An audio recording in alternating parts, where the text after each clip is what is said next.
Kita mencari contoh kanan sudah, mencari buah kanan manang. Nah, kita dicari di daerah Sunda, masyarakatnya kan sangat apa? Sangat yang pertama tata keramahnya, pakaiannya sangat sopan. Untuk Minang hari ini sebenarnya kita pernah dulu ada spirit itu. Assalamualaikum warahmatullahi wabarakatuh. Bahwa sudah menjadi buah bibir bagi masyarakat di Indonesia tentang Kang Deddy Mulyadi, Gubernur Jawa Barat yang kita kenal dengan KDM. Di mana-mana orang membicarakan bagaimana kehebatannya, apa yang mendorong dia, bagaimana sikap dia yang tulus dan ikhlas melakukan gebrakan-gebrakan langkah-langkah kebijaksanaan dalam memimpin Jawa Barat selaku gubernur. Gaya kepemimpinan seperti ini terjadi pro dan kontra, dan yang kita kenal dengan fenomenal. Kita ingin di Sumatera Barat, ingin tahu dari pemangku adat dan ulama serta para intelektual kampus yang kita kenal dengan Cadia Pandai, bagaimana sorotan dan pandangannya terhadap fenomenal Kang Deddy Mulyadi. Karena di Sumatera Barat ini ada yang sangat spesifik, bahwa menjadi buah bibir dalam satu masyarakat itu, Kang Deddy juga sudah menjadi buah bibir di warung-warung, di lapau-lapau. Itu yang kita kenal dengan tradisi Otalapau. Untuk melihat Otalapau, mari kita temui tokoh adat, pemangku adat di Padang Pariaman dan tokoh Cadia Pandai intelektual muda di Pariaman, Milah Bapak Ali Amran dan Saudara Zulnaidi Sarjana Hukum. Kami dari channel Mutua Official tentu berharap channel ini akan bermanfaat untuk kita ditonton. Di samping itu, tentu untuk kualitas tayangan berikutnya, tentu Mutua Official mohon saran dan kritik di dalam tanggapan di setiap tayangan. Selanjutnya, tentu untuk menjalin kerjasama yang lebih intens, tentu kita berharap subscribe dan setiap tontonan dikasih jempol. Ya, jadi ini Pak, kalau kita lihat Kang Deddy Mulyadi kan, dia sangat mengagungkan adat Sunda, memakai ya. Saya pun sendiri dengan adanya, setelah saya melihat di YouTube, saya juga tertarik mendengarnya. Tapi yang menjadi suatu pertanyaan, apakah Minangkabau bisa membuat seperti itu juga? Kan itu pertanyaannya. Bisa. Sebab pertanyaan ada. Panggalak di Jagolalo, Panyuko Jualek datang, lama di awak, ketujuh di urang. Kalau itu bisa kita terapkan, itu akan menjadi adat Minangkabau adalah adat yang sangat baik. Itu satu. Yang kedua, adat Minangkabau itu sesuai dengan Pancasila, dengan sila yang 5. Yang pertama, ketuhanan yang Maha Esa. Apakah adat Minangkabau tidak ada ketuhanan? Ada. Adat Basandi Sarak, Sarak Basandi Kitabula. Itu ketuhanan. Sangat, Minangkabau sangat memakai adat Basandi Sarak itu, sangat Pancasilais. Pancasilais. Sangat Pancasilais. Yang kedua yaitu kemanusiaan. Kemanusiaan tadi itu di adat Minangkabau artinya dia sangat menghargai seseorang. Panggalak di jago lalu, panyuko jualek datang. Itu sangat kemanusiaan. Panggalak di jago lalu, panyuko jualek. Itu pepatahnya. Yang sudah tuh Persatuan Indonesia.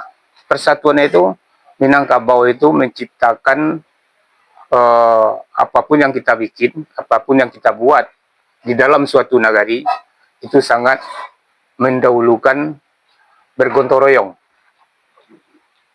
Apapun bermusyawarah dan bergotong royong. Yang kampe hikmah dan kemusyawaratan dan kerakyatan yang dipimpin oleh hikmah dan kebijaksanaan. Nah, nenek mama, pemangku adat, pemangku sara, itu di Minangkabau masih banyak yang mengambil kebijaksanaan dari apa tadi? Dari alamnya sendiri. Suatu contoh, pepatah mengecehan Sasuke satampang madiah, makanan orang tiga luak. Sasuke satampang madiah, makanan orang tiga luak. Itu kan banyak. Berarti Minangkabau itu sangat memperhatikan rakyat. Sudah itu keadilan. Mamapek, mendata, membalah, membulur. Keadilan. Membagi semua banyak, menimbang semua bare. Kang Deddy itu. Kang Deddy itu. Nah, apakah sesuai dengan adat Sunda dengan adat Minangkabau? Mungkin sebagian tidak sesuai kan. Mungkin juga. Tapi untuk kesejahteraan rakyat Nampak di situ. Kalau dijalankan Persapa Minang secara baik dengan pepatah itu tadi, Kang Deddy itu cocok ya? Cocok. Sangat cocok sekali. Kita mencari contoh kanan sudah, mencari tuah kanan manang. Nah, kita dicari di daerah Sunda, masyarakatnya kan sangat sangat yang pertama tata keramahnya, pakaiannya sangat sopan, sangat santun. Cara pembicaraannya pun lembut. Nah, itu yang harus kita pedoman. Nah, Minangkabau harus model itu pula. Yang mengecehan lama dia awak ketujuh dia orang tu kan itu. Ndak dia awak je nak dipikiran tu. Nak nang lama dia awak tu. Nang lama di orang harus kita pikiran tu. Lama dia awak ketujuh dia orang penggalak di jago lalu. Panyuko jolek datang. Ba kira-kira jago lalu awak galak. Bisa ndak gitu anuan. Banyak orang ndak bisa melaksanakan tu. Nan galak di jago lalu tu apa? Tapi itu harus kita lakukan. Nanggalak di jago lalu tadi itu.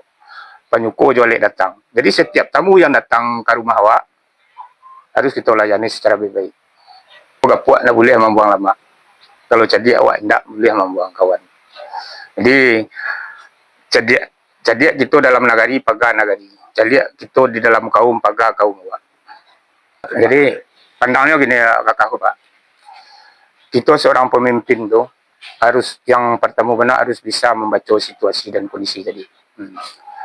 Baik itu di dalam sebagai kita seorang pimpinan, seorang datuk atau seorang penghulu, baik itu ke tengah-tengah masyarakat, awak harus tahu seperti yang Anda katakan tadi. Harus tahu awak membaca situasi dan kondisi. Anak kemanakan tadi atau masyarakat kita tadi. Satu contoh kita menjadi wali nagari, datang kita ke korong A dulu. Kita harus tahu. Kita harus tahu baca keadaan korong gini itu dalam masyarakat. Nah, Kang Deddy itu yang dilakukannya. Yo ahli di sini. Ahlinya di situ. Bisanya membaca situasi dan kondisi daerah yang dipimpinnya itu. Pepatahnya apa tuh? Pepatahnya tak apa Pak? Seperti yang Nambah katakan tadi, alun tak kilek lah tak kalam tadi. Bulan disangko 32. Alah diliek lah. Tapi alun dimakan, tapi rasulah tibu dalam tubuh. Itulah. Itu raso. Raso tadi itu. Seorang pemimpin itu harus jeli, bijaksana, sidik, tablik, amanah, fatanah. Itulah yang dilakukan Kang Deddy. Jadi fenomena Kang Deddy Mulyadi atau KDM hari ini adalah fenomena yang sebenarnya ada sisi filosofis yang perlu kita pahami sebagai orang muda.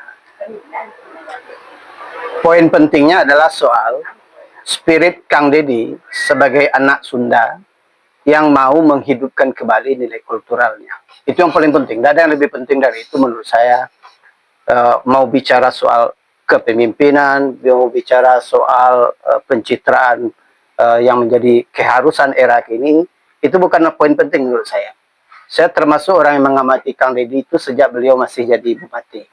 Kemudian ketika waktu di DPR, beliau sudah mulai masif mengkampanyekan soal praktek-praktek sebagai pribadi yang peduli kepada rakyatnya. Tapi seperti yang saya katakan tadi, poin penting itu adalah soal spiritnya menghidupkan nilai-nilai kultural.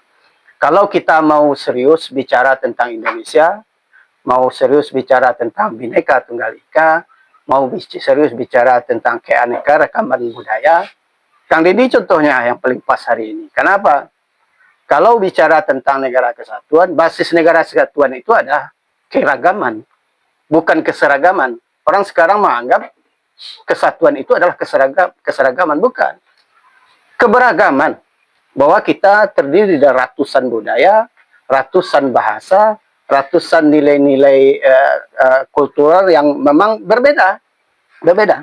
Dan saya termasuk mengamati beberapa pandangan dari tokoh-tokoh pendiri bangsa yang sangat yakin sekali ketika awal-awal pendirian bangsa itu bahwa ketika nilai-nilai keragam kultural itu diramu menjadi satu dalam bentuk nilai persatuan, maka dia menjadi kekuatan. Kang Deddy ini mempraktekkan.